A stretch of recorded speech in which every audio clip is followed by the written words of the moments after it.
ऐसी प्रॉपर्टी जो सरकारी ज़मीन पर बनी हो, जो अवैध निर्माण की हो, अगर एमसीडी की कार्रवाई होती है, उसको हटाया जाता अवैध निर्माण को, तो क्यों आपको दिक्कत है? क्यों आप उस पर आपत्ति जता रहे हैं? संजय सिंह। मैं सुमित जी आपको एक एक करके जवाब दूंगा। पहली बात तो ये कि भारतीय जनता पार्टी पूरे देश में दंगे करा रही है, सुनियोजित तरीके से दंगे करा रही है।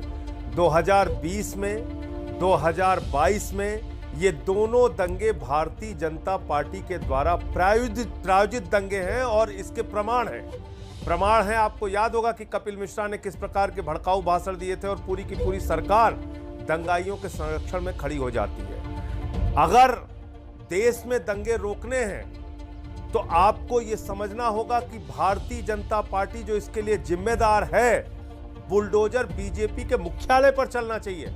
अमित शाह जी जिनके पास दिल्ली की कानून व्यवस्था है, बुलडोजर अमित शाह के घर पे चलने चाहिए, जिनके राज में 2020 और 2022 का दंगा हुआ।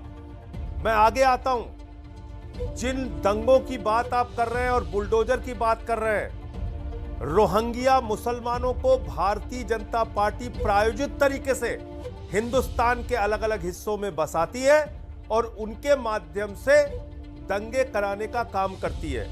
आज 15 साल के बाद इनको बुलडोजर चलाने की याद आई। 3 साल में कोई भी नोटिस जहांगीरपुरी के इलाके में एमसीडी ने अतिक्रमण से संबंधित नहीं भेजा।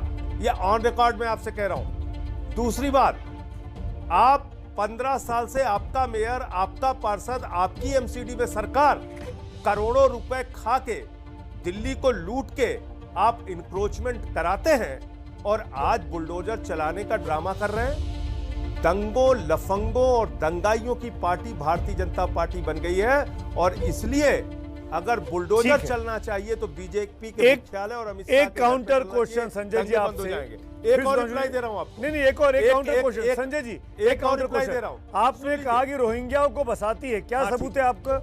क्यों आप ये कह सकते हैं, किस बिना पे आप कह सकते हैं कि बीजेपी ने रोहिंग्याओं को बसाया? मैं बस उसी का जवाब देने जा रहा था। आपने सवाल पूछ लिया, मैं उसी का जवाब देने जा रहा था। आपने अच्छा किया सवाल पूछ लिया।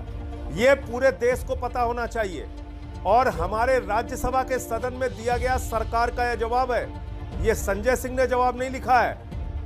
एक हमारे ऑनरेबल मेंबर हैं अनिल देसाई, उन्होंने सरकार से पूछा कितने रोहिंग्या मुसलमान हिंदुस्तान के अंदर हैं। सरकार क्या कहती है, ध्यान से सुनिएगा।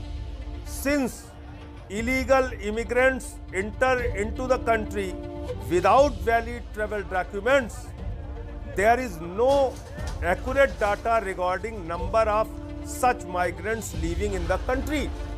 इनके पास कोई भी बांग्लादेश रोहिंग्या घुसपैठियों की, मुस्लिम घुसपैठियों का डाटा नहीं है, ये सरकार कह रही है। और दूसरा क्या ये बता रहे हैं, कह रहे साहब जम्मू कश्मीर में, तेलंगाना में, पंजाब में, हरियाणा में, उत्तर प्रदेश में, दिल्ली में, राजस्थान में, तमिलनाडु में, वेस्ट बंगाल में, आसाम में, कर्नाटका में, केरला में इस तरह के इलीगल इमिग्रेंट्स हैं।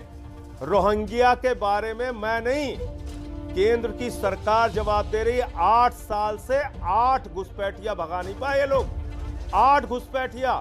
बांग्लादेश के प्रधानमंत्री से देश के प्रधानमंत्री मिलते हैं, कभी बांग्लादेशी घुसपैठियों नहीं, इसको पूरा हो जाने दीजिए सुमित जी, बहुत इंपॉर्टेंट बात है।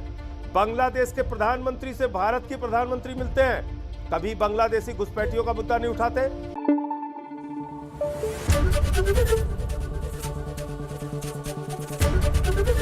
एबीपी न्यूज आपको रखे आगे।